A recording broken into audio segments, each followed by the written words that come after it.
Então, irmãos, o tema que nós vamos pensar nessa manhã é a relação entre o cristão e o meio ambiente. É um tema que eu acho muito pouco explorado, eu consegui muito pouco material sobre isso. E já peço desculpas porque durante o período em que eu estava estudando sobre isso, procurando as coisas, eu chego aqui hoje ainda com muitas dúvidas não respondidas. Eu acho que é aquela coisa que você vai puxando, você acha que é um tamanho, você vai puxando e acaba se tornando algo muito maior, né? Mas dá para a gente meditar sobre muita coisa, dá para saber muita coisa em relação a esse tema já com o que nós temos hoje. A ideia seria trazer, não trazer muitas informações, mas nós irmos devagar e estabelecermos uma meditação mais lenta e também com mais interação, com participação, para que a gente vá pensando em relação a esse tema. E aí a primeira pergunta que se faz, né? Esse tema aí, o cristão e o meio ambiente, de quem é esse tema? Quem é que pode falar a respeito disso aí, né? Esse negócio do meio ambiente não é coisa de esquerdista, não, daquele pessoal que fica aí fazendo protesto no meio das praças, sem roupa. Será que esse tema aí o cristão tem alguma coisa a ver com isso? Geralmente a gente vê pessoas que não são muito alinhadas com o nosso pensamento falando sobre esse tema, né? Tema do meio ambiente, ambientalismo. Normalmente são pessoas bem radicais, algumas vezes, em alguns casos, onde são mais vistos, né? E aí eu pergunto, será de quem é o dono desse tema aí, né? Quem pode falar sobre esse tema? E aí alguns cristãos podem responder essa pergunta: não, esse tema aí, se a esquerda defende, então não pode ser certo, está errado. Se tal partido defende, se outro partido lá defende, então com certeza isso aí está errado. Isso aí não é coisa para cristão não. E aí fica a pergunta, né? Será que essa é a maneira de um cristão saber o que é o certo e o errado? Se tal partido defende, se tal posição política defende, então é errado. O certo é o que o outro partido defende. Será que essa é a maneira que o cristão deve encontrar o que é o certo e o errado nas nossas vidas? Pode responder? Pode. É para responder. Eu acredito que não tem nada a ver com esquerda nem com errado. O meio ambiente ele é naturalmente de Deus, da terra, da natureza. Isso não tem nada a ver com um lado A ou B. Não cabe nenhum. Isso é uma obra que já vem de Deus. Muito bem. Não é o desse lado. Exatamente. Muito bem.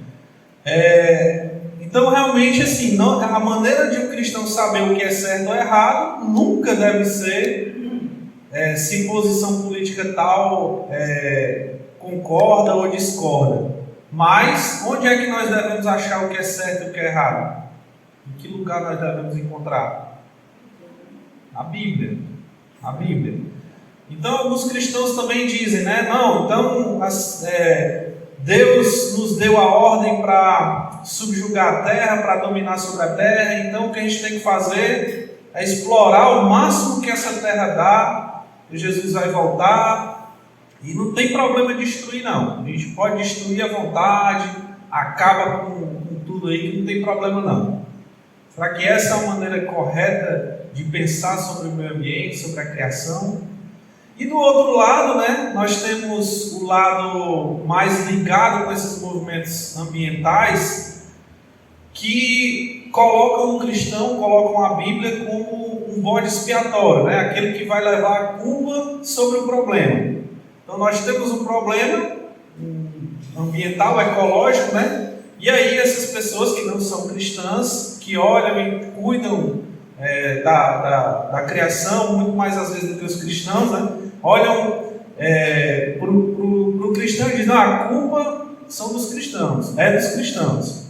A culpa do problema do mundo hoje, da questão ecológica, é no texto lá de Gênesis, capítulo 1, versículo 26 e 28. O que diz lá? Gênesis 1, 26 diz: E disse Deus: façamos o homem à nossa imagem, conforme a nossa semelhança, e domine sobre os peixes do mar, sobre as aves do céu, sobre todos os animais. 28 diz: Deus os abençoou, e Deus lhes disse: frutificai e multiplicai-vos, e enchei a terra, e sujeitai-a, e dominai sobre os peixes do mar e sobre as aves do céu, e sobre todo o animal que se move sobre a terra. Então, o problema do meio ambiente hoje, que o ser humano destrói com tudo, o problema é da Bíblia. Está aí, ó. Deus diz para dominar, para sujeitar a terra, para dominar sobre ela, sobre todos os animais, e aí o homem faz o que faz.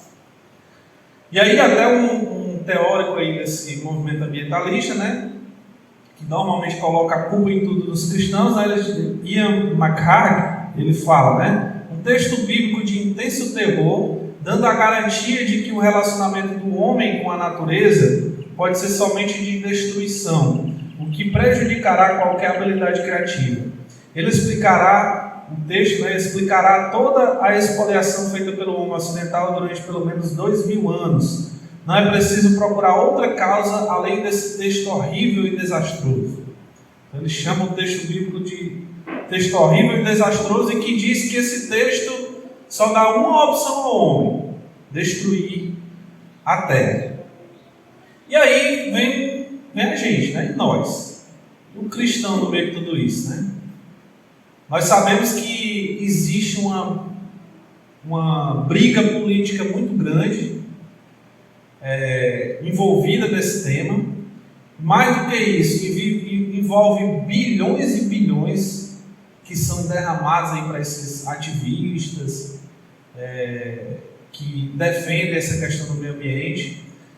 Tem muita coisa envolvida aí, né? Não é uma confusão. Tem pessoas de esquerda que querem dizer que todo mundo que é cristão é contra o meio ambiente, que todo mundo que é de direita é contra o meio ambiente. Por outro lado, tem um pessoal de direita que acha que deve ser destruir o meio ambiente porque a esquerda defende.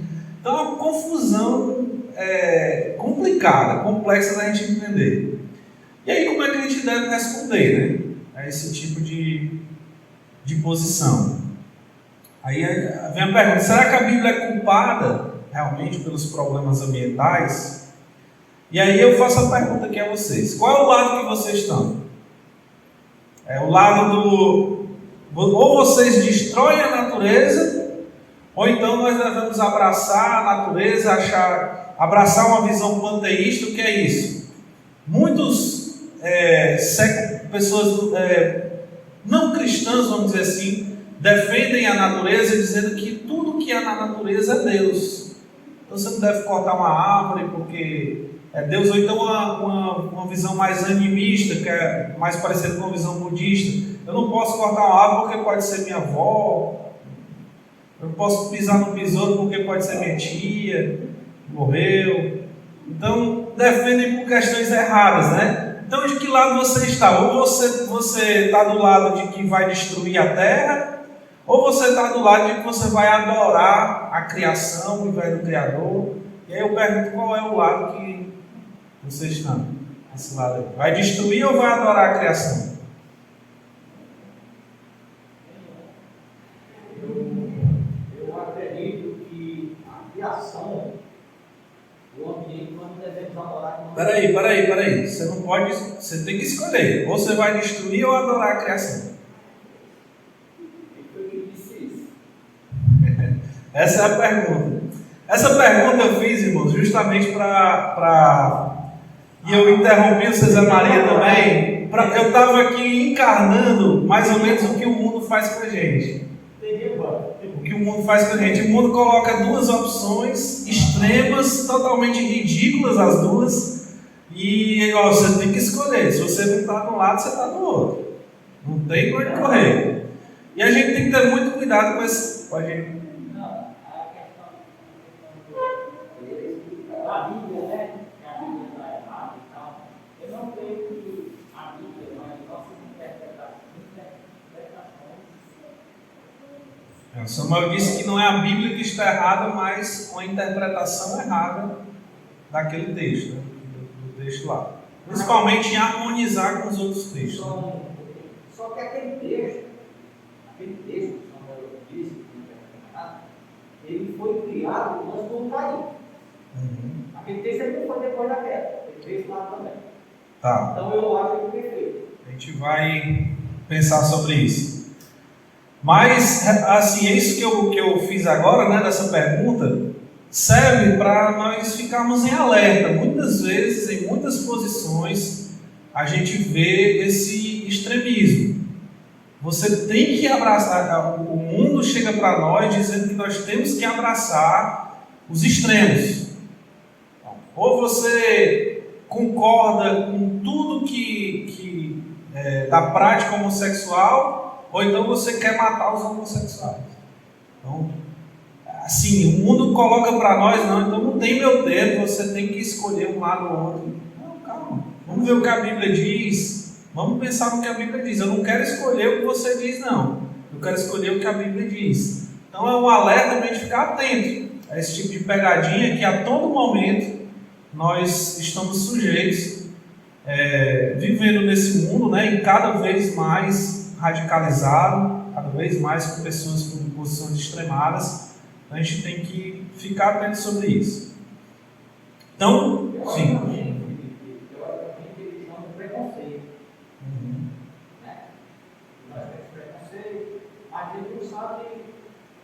Ele não conhece o cristão, a vida do mundo que serve a Deus, aí ele diz que nós somos preconceituosos, pelo contrário, talvez nós somos mais agora pessoas do que eles.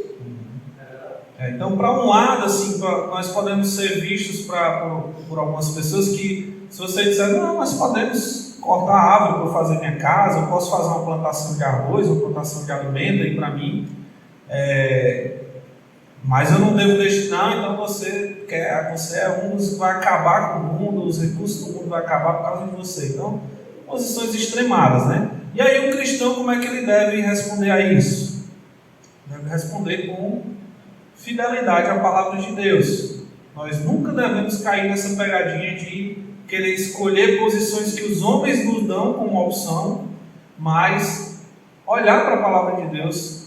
E muitas vezes a gente peca por achar que determinados temas não dizem respeito à palavra de Deus. A gente achar que, não, tudo bem, Deus quer, a Bíblia, ela me fala sobre salvação, quer salvar minha alma e ponto. Mas essa questão do meio ambiente, não, aí eu tenho que ir escutar a voz do fulano de tal, que é o especialista e tal.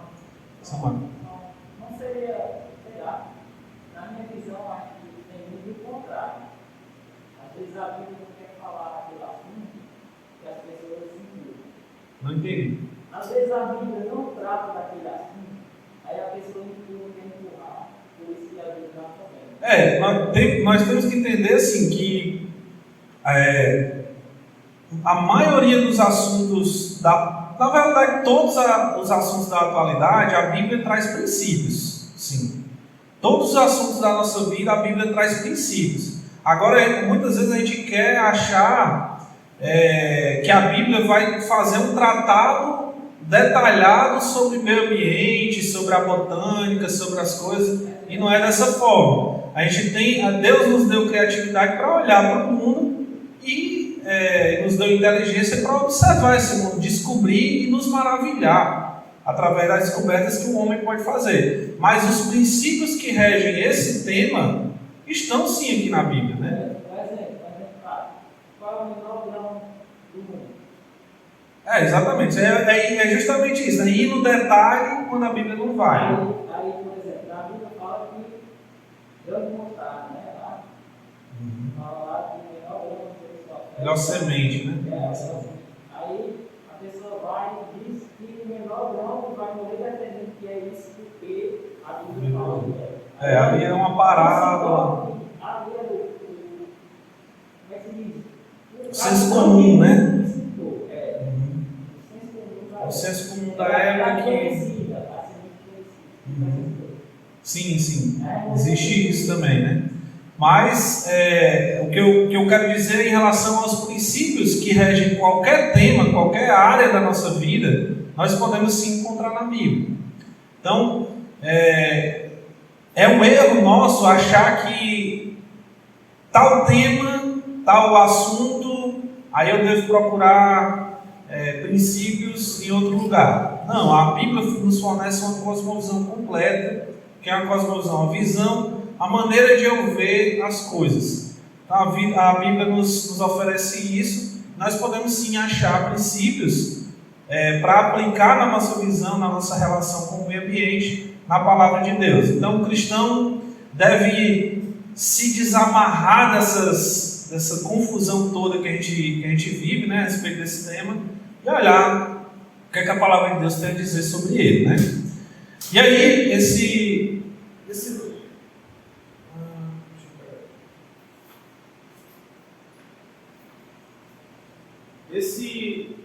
a maior parte do estudo aqui, ele foi, o esqueleto, vamos dizer, desse estudo, ele foi tirado desse livro. Walter Kaiser Jr., O Cristão e as Questões Éticas da Atualidade. Ele vai tratar sobre vários temas, inclusive o tema do meio ambiente. Então, aí basicamente, os créditos aqui desse estudo seriam para esse autor aqui, para esse livro. E ele inicia dizendo que a perspectiva do cristão, a perspectiva cristã do meio ambiente começa em Deus. Tudo que o cristão vai passar a pensar, inicia com Deus. E aí, pensando sobre Deus, Deus é o Criador e o sustentador do meio ambiente, de todo o universo. Então já inicia com o cristão sabe que Deus é o Criador, é o autor e é Ele que sustenta o universo, né? O nosso mundo. Então Deus é o Criador e sustentador do universo. E o Senhor, da mesma forma, Ele designou homens e mulheres para governar a terra. Gênesis capítulo 1, 28, aquele que a gente leu no começo, né? Para nós dominarmos, sujeitar a terra. Só que um pouco mais à frente, Gênesis 2,15, Deus coloca o homem para cultivar e guardar o jardim. Cultivar e guardar a terra. Esse é o chamado mandato cultural do homem. Deus dá um mandato de nós cultivarmos e guardarmos o jardim. Deus é o dono do universo, né? Salmos 24:1. Quem pode abrir aí para a gente ler?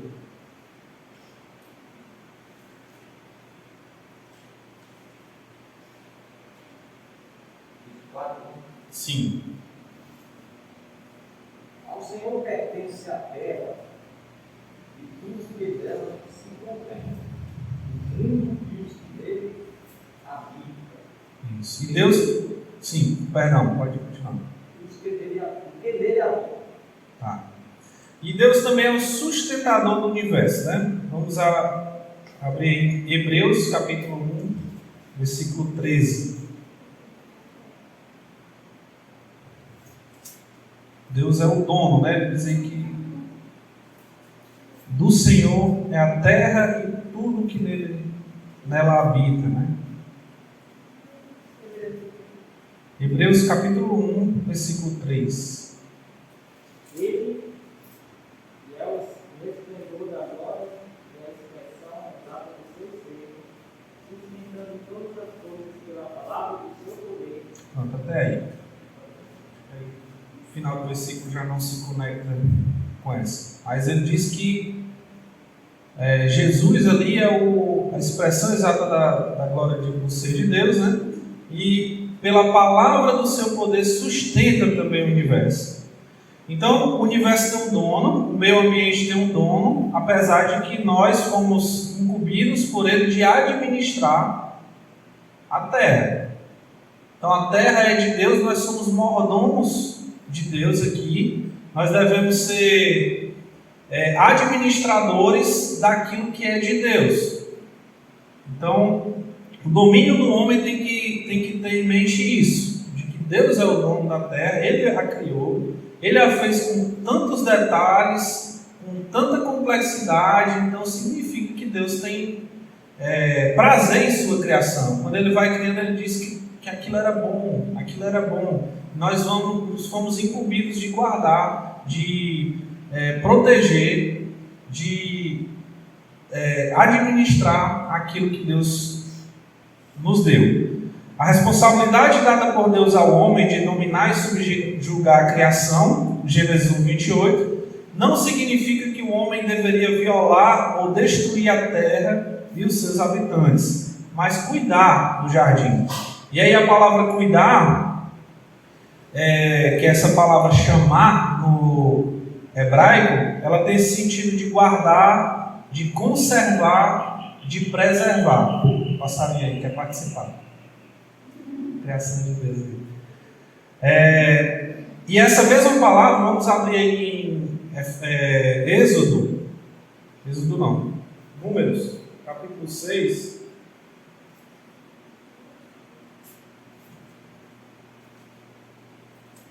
Atrás do celular. Eu acho que é o 25. Por aí.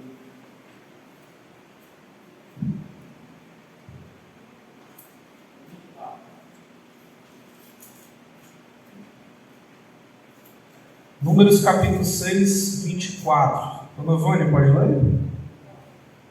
O Senhor te abençoe e te guarde. É isso aí mesmo. O Senhor te abençoe e te guarde. Essa palavra guardar aí é a mesma usada por Deus, como nós deveríamos fazer com o jardim, né? Nós deveríamos fazer com a criação dele. E quando você diz para alguma pessoa, né, Deus te guarde, o que é que você está querendo dizer com isso? Deus te proteja, cuide, Deus zele por você. Então, da maneira como nós desejamos que Deus cuide da nossa vida, dos nossos entes queridos, essa mesma palavra é utilizada para a maneira como nós devemos olhar para a criação de Deus e cuidar dela, né? Preservar. E Deus mostra essa preocupação com a natureza, com o meio ambiente, ao longo de toda a Escritura, né? A Escritura termina no fim com um novo céu, nova terra, Apocalipse capítulo 22, com uma cidade, com um rio no meio da cidade, com água potável. Então, Deus, durante toda a narrativa bíblica, demonstra, em muitos momentos, a sua preocupação com a natureza, com os animais, com o meio ambiente, né? Em Levítico, capítulo 25, versículo 1 a 12, a gente não precisa abrir lá não, um texto grande, eu vou só resumir. Mas Deus dá a lei ao povo, né? E dentro da lei dos israelitas, existe lá períodos onde o homem deveria descansar, e também períodos onde o homem deveria deixar a terra descansar, deveria deixar os animais, até o jumento descansar um dia por semana, para que o homem recebesse bênçãos através desse cuidado, dessa mordomia com a terra e com os animais, né? Deuteronômio 25, capítulo 4, a gente pode abrir para lá. Deus também demonstra que o homem deve tratar com generosidade os animais, né, os animais domésticos. Sim.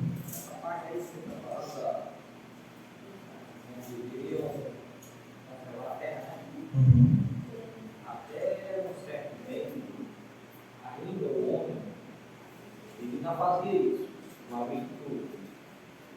Ele plantava um ano, ele plantava 1 ano, 2 anos, 3 anos desse campo, direto, feijão. E 4 anos ele não plantava. Ele procurava outro campo, ele deixava sempre pronto, para que ele se fortalecesse novamente a terra, criasse nutrientes que ela precisa, né? Porque já não ia mais dar o fruto que deu no segundo ano. Entendeu? Então eles fazem isso. Hoje é que mudaram. O que eles fazem? Eles plantam a raiz, estrumam. Eles têm uma maneira de já fazer aquilo. Antes não tinha como estumar. Pois é. E Deuteronômio capítulo 25, versículo 4, a ordem de Deus é para que o homem, o israelita, não feche a boca do boi quando ele debulha. Quando o boi está pisando ali para tirar os grãos, né? Não fechar a boca dele, mas permitir que o boi coma ali alguns grãos enquanto ele faz esse trabalho. Capítulo 22, versículo 6, o respeito aí pela vida selvagem, né? 3 capítulos antes, versículo 6 do capítulo 22, diz assim: se de caminho encontrares algum ninho de ave, em alguma árvore ou no chão, com passarinhos ou ovos, a mãe sobre os passarinhos ou sobre os ovos não tomará a mãe com os filhotes. Então aí, se o israelita passasse e encontrasse um ninho com filhotes e a mãe, ele não deveria tirar a mãe daqueles filhotes, né? Ele ia deixar, porque senão os filhotes iam morrer de fome. Ele disse: se você quiser pegar os filhotes, né, e levar contigo, você pode levar, mas deixar os filhotes sem a mãe, aí é matar eles de fome. Não façam isso. Então há uma ordem, uma lei de Deus a respeito até disso, né? Então mostra uma preocupação de Deus realmente com a sua criação, com a natureza, né? Então, nós já vimos aí que Deus nos colocou como administradores daquilo que é dele, e que ele criou, e que ele chamou de bom, e que ele ama a criação, né? E que Deus mostra durante toda a Escritura sua preocupação com isso, né? Não deixou o mundo ao léu, sem governo, mas ele se preocupa sim com o mundo. E aí nós cremos que Deus é o Criador. Então a nossa doutrina da criação e de quem Deus não nos permite negligenciar a nossa responsabilidade.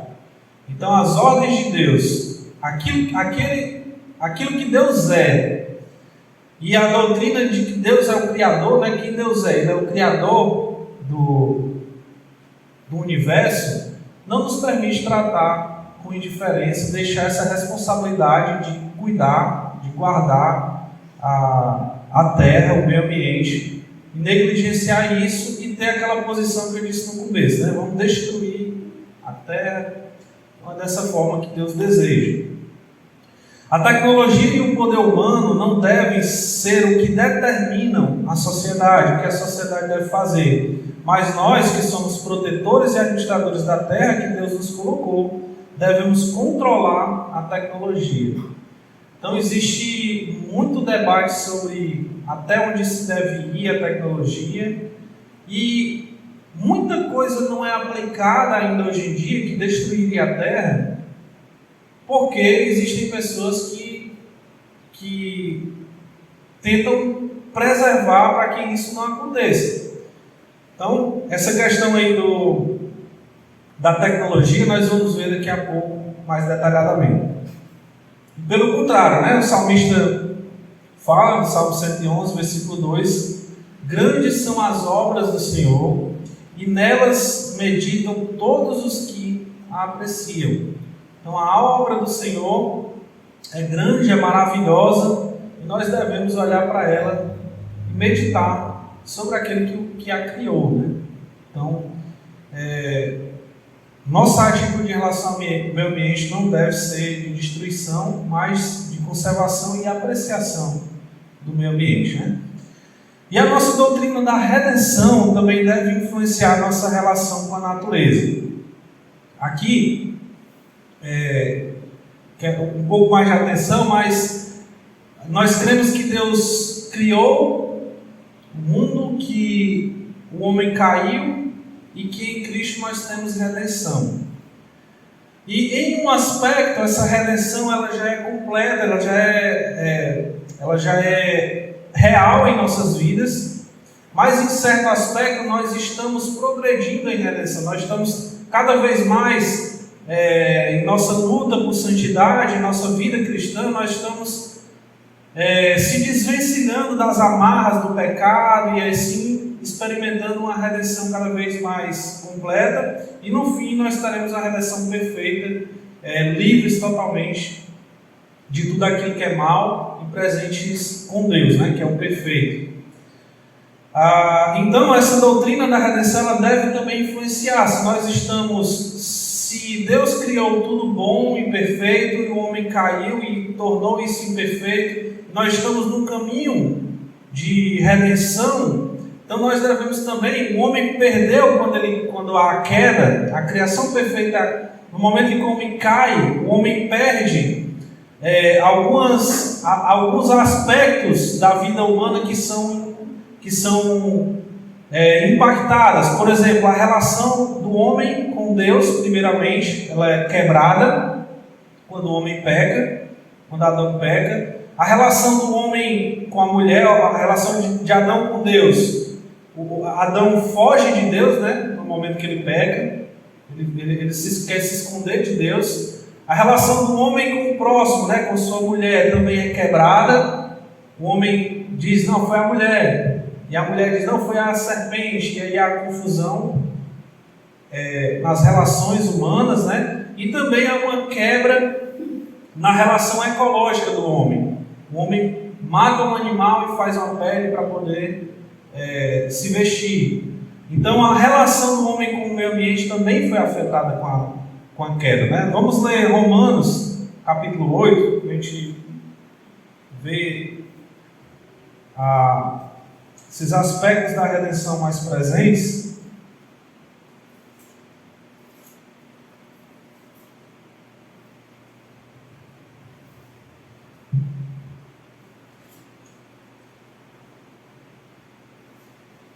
Romanos capítulo 8, versículo 22 e 23. Alguém pode ler? Porque sabemos que toda a criação, a um só tempo, geme e suporta angústias até agora. E não somente ela, mas também nós, que temos as primícias do Espírito, igualmente gememos em nosso íntimo, aguardando a adoção de filhos, a redenção do nosso corpo. Então, assim como nós esperamos, vivemos na esperança da redenção perfeita, né? A terra também vive isso. E nós temos que trabalhar para que os aspectos da redenção em nós estejam cada vez mais presentes. É isso que nós fazemos quando nós buscamos santificação, buscamos pregar o Evangelho para outras pessoas, é mostrar aquilo que Deus já fez conosco, a redenção que Deus já fez conosco. Nós queremos mostrar para o mundo, para as outras pessoas, esses aspectos da redenção. E também com a natureza nós devemos também aplicar esses aspectos da redenção em relação à natureza. Então, a nossa doutrina de quem é Deus, que Ele é o Criador da criação, e da nossa doutrina da redenção deve nos trazer norte a respeito de como nós devemos tratar a natureza, né? E aí, eu vi alguns estudos e eu vi muito a ideia de que quando Deus coloca as duas ordens para guardar e para cultivar o jardim, são duas coisas em oposição. Que cultivar teria um aspecto de destruição e tal, e guardar teria um aspecto de preservação, e as duas coisas estão ali conflitando, e você deve ter um equilíbrio e tal. Por isso que eu coloquei uma balança ali. Mas eu não acho que esse seja o caminho para enxergar a ordem de Deus ali em Gênesis 2,15. É por isso que eu coloquei esses dois círculos com mais, onde as duas coisas elas se somam.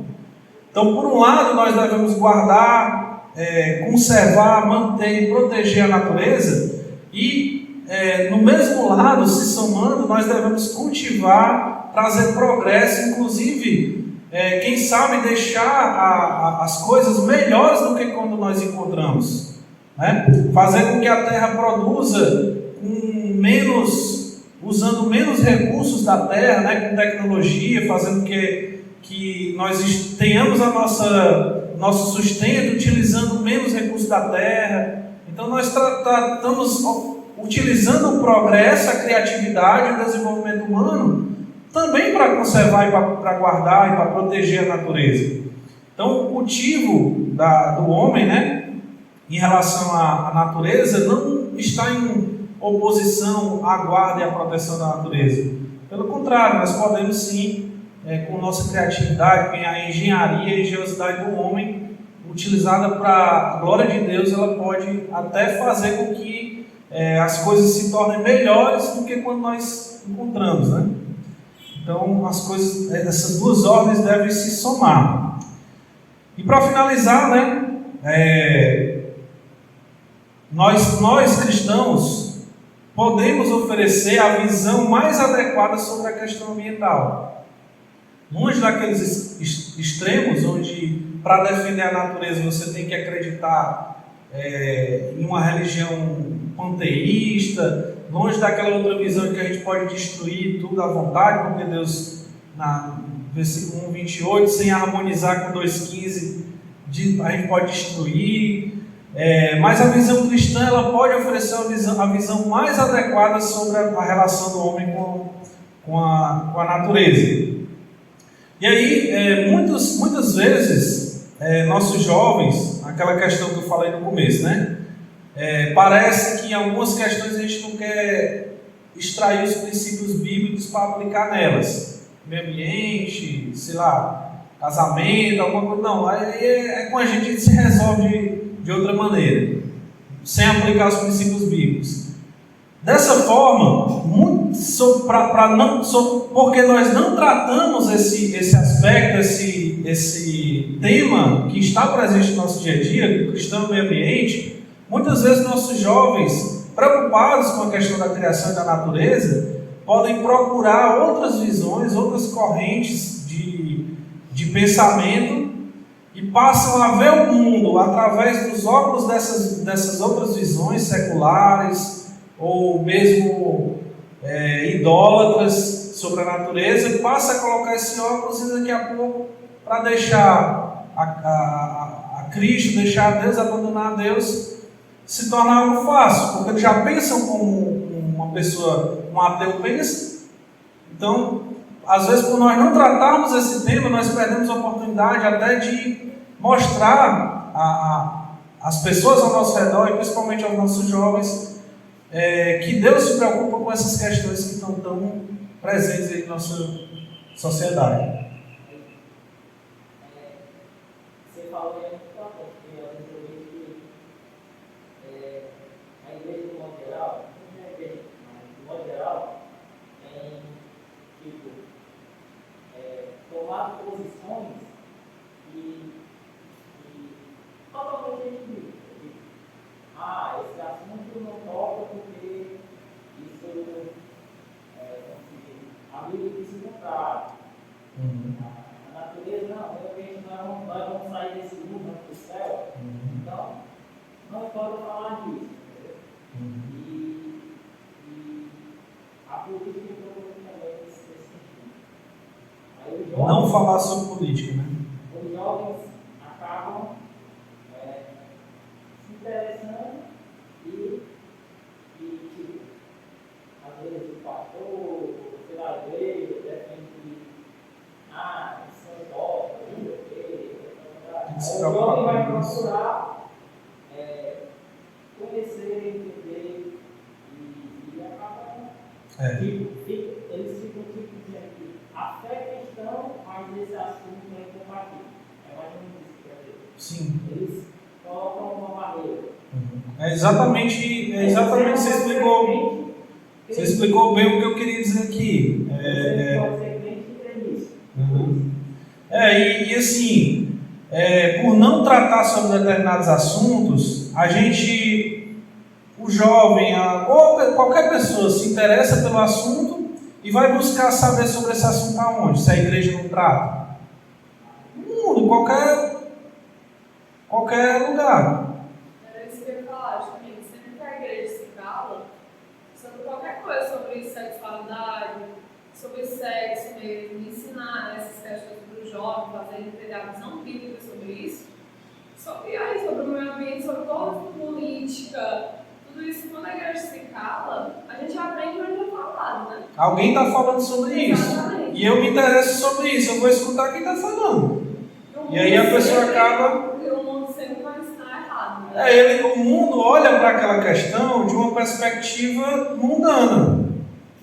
Nós deveríamos olhar para aquela questão sob uma perspectiva cristã e dizer, olha, a Bíblia tem esses princípios e tal, e o jovem pode até ter contato com aquela outra coisa, mas ele vai filtrar o que é bom, o que é mal, o que a Bíblia concorda, o que não concorda, e aí... Eu acho que essa é por exemplo, a questão do casamento, especificamente. Porque tantos jovens dentro da igreja hoje se tornam diferentes ao casamento, dizendo, não sei se quero casar, assim, graças a Deus, acho que no nosso tipo de igreja, como é mais ensinado, acho que isso é menos recorrente, mas no meio cristão é muito comum. Jovens dizendo, não sei se eu quero ter filho. se eu quero ter filhos. Quer dizer, O que a Bíblia diz sobre isso, né? Será que a igreja está tratando isso? Distorcida, né? A Maria queria falar também. Vou dar um pitaco aqui. A respeito da cosmovisão cristã. Eu digo isso porque eu já fui outra pessoa, com convicção científica. Eu também. Eu já fui outra pessoa. Se tem alguém que não foi, analise que seja outra pessoa. O poder de Deus, não é o seu. Porque, Felipe, se tu vê a cosmovisão cristã, jamais ele vai matar um passarinho necessariamente para destruir. Jamais ele vai pegar e destruir uma coisa que ele não pensa. O cristão não é. Mas por trás disso aí, essas filosofias tudinha que eles ensinam, vem uma coisa chamada ganância. Ganância de riqueza. É exatamente esse quarto ponto aí, ó. A visão cristã, ela oferece uma visão melhor sobre a relação com a natureza, por quê? Porque o cristão, diante de sua responsabilidade com a natureza, deve responder sobre as motivações que o levam a fazer alguma coisa. Tudo que nós fazemos, 1 Coríntios diz lá, né? Deve ser para quê? Para a glória de Deus. Então, tudo que nós fazemos, o cristão tem que pensar sobre o que ele está fazendo. É muito interessante, o Sr. Jaime diz assim, que a gente não deve assistir nada passivamente. Só deixar entrar tudo e pronto. A gente tem que assistir as coisas, qualquer coisa, um jornal, uma série, um filme, ativamente. O que é que significa isso? Tem que pensar a respeito daquilo que você está assistindo e filtrar, que é bom, que olha, isso aqui está tendendo para um lado que não é bíblico e tal. Ativamente. E da mesma forma, isso aí a gente deve fazer em tudo nas nossas vidas. Quer comais, quer bebais, ou façais qualquer outra coisa, façam para a glória de Deus. Então, quando o ser humano está diante dessas questões ambientais, ele tem que pensar sobre qual é a motivação. Eu vou trazer algum benefício com aquilo ali, vai trazer algo, eu vou melhorar o meu ambiente, né, o ambiente, a sociedade através daquilo ali. Então o cristão ele tem essa preocupação que o ímpio não tem, muitas vezes, né? Que se ele puder fazer, se ele puder ganhar dinheiro, por que não? Destruir os rios e tudo. Só essa questão de compartilhar com a terra é muito rápido. Eu estou lembrando que você era da terra, e para ser cristão, você teria que negar. Isso aí isso é legalismo. Não, é tipo isso. Se você é cristão, é incompatível com você crer uma coisa que a Bíblia nem fala, não está nem preocupado com isso. Eita, aí é pior, né? Tem que, não, se você falar, tá errado, né? É pior. Aí é pior. E aí é aquela questão sobre a tecnologia, né? Se eu posso fazer, eu devo fazer, o cristão pensa sobre isso. Aí nesse balãozinho ao lado, existe o pensamento progressista no sentido tecnológico, né? Ser a favor de que cada vez mais tenha progresso tecnológico, independente de qualquer coisa. O homem pode pensar dessa forma. Conforme o homem vai avançando, tecnologicamente, não dá para ler não, né? Mas eu vou ler aqui. Conforme o homem vai avançando tecnologicamente, seus problemas vão se resolvendo. Assim, se progredirmos tecnologicamente, a humanidade verá seus problemas resolvidos. Por que nós estamos sofrendo, nós temos problema hoje? Porque nós não temos a tecnologia suficiente para resolver os nossos problemas. E aí, se nós tivéssemos a tecnologia, não haveria luto, nem pranto, nem dor. Então, nós devemos sacrificar tudo o que for possível pelo progresso tecnológico. Isso é correto? Não. O freio para esse progresso tecnológico, nós, historicamente, tanto liberais quanto marxistas são a favor do progresso indiscriminado. Liberais, eu digo, algumas correntes, né, vamos dizer assim, podem ser tanto um lado mais à direita como o outro lado mais à esquerda, sendo o Estado o produtor da riqueza ou sendo os indivíduos os produtores da riqueza.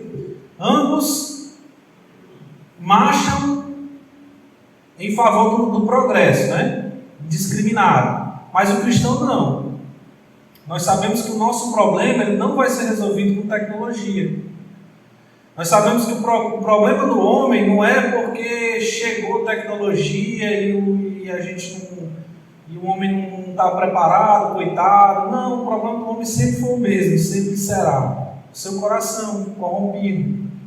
O problema do pecado no coração do homem. A tecnologia ela não é boa nem ruim. Nós não devemos ser anti-progresso também. Mas nós devemos, em todo progresso, nós devemos avaliar. Isso é bom ou não? Isso traz benefício ou não?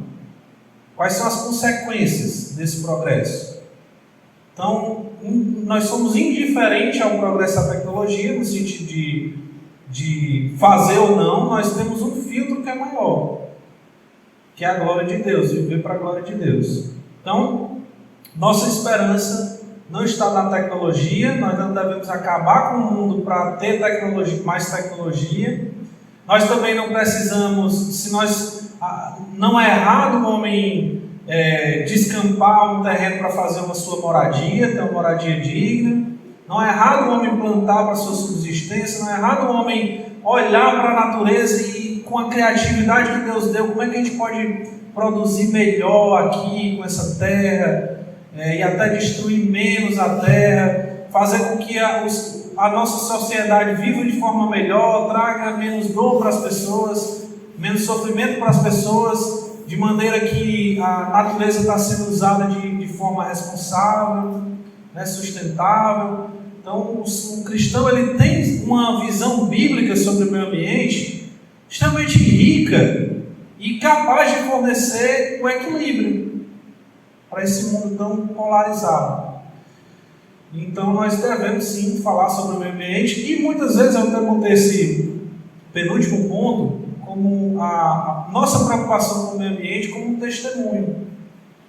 Você mudar algumas ações do seu dia a dia pela sua preocupação com o meio ambiente pode servir até de testemunho para outras pessoas.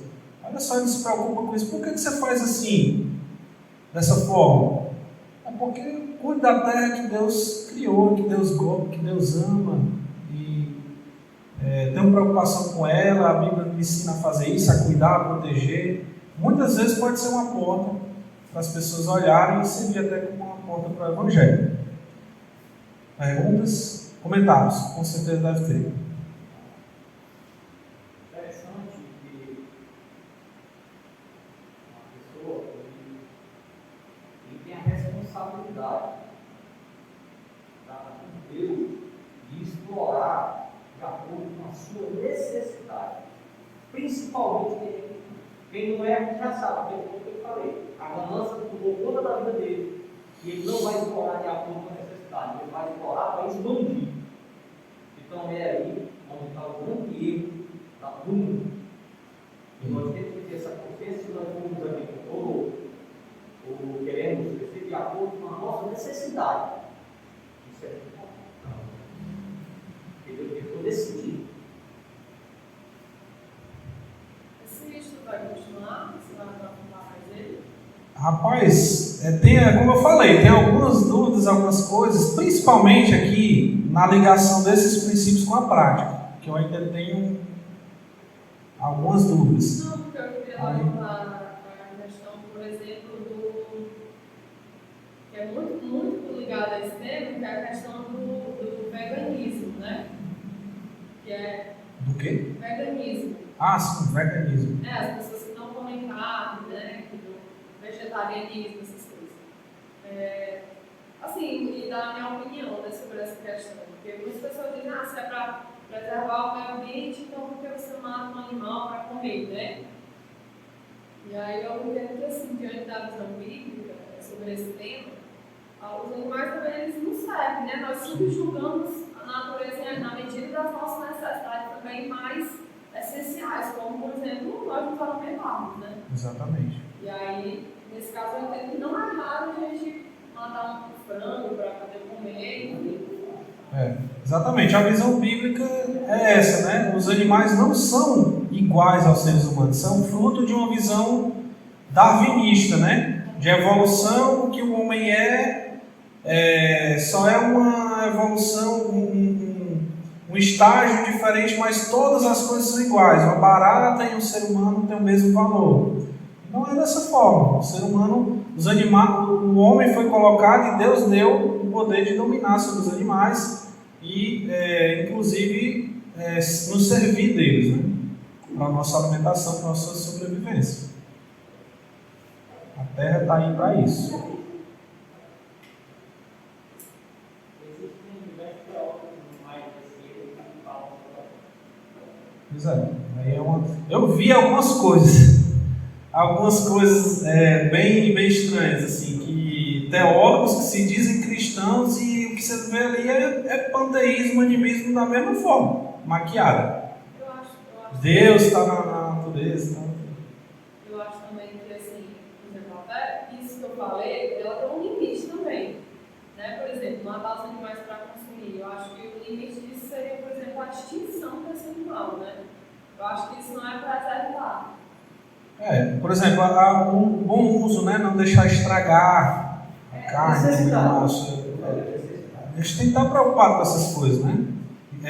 Desperdício de alimentos, a gente tem que estar preocupado com isso.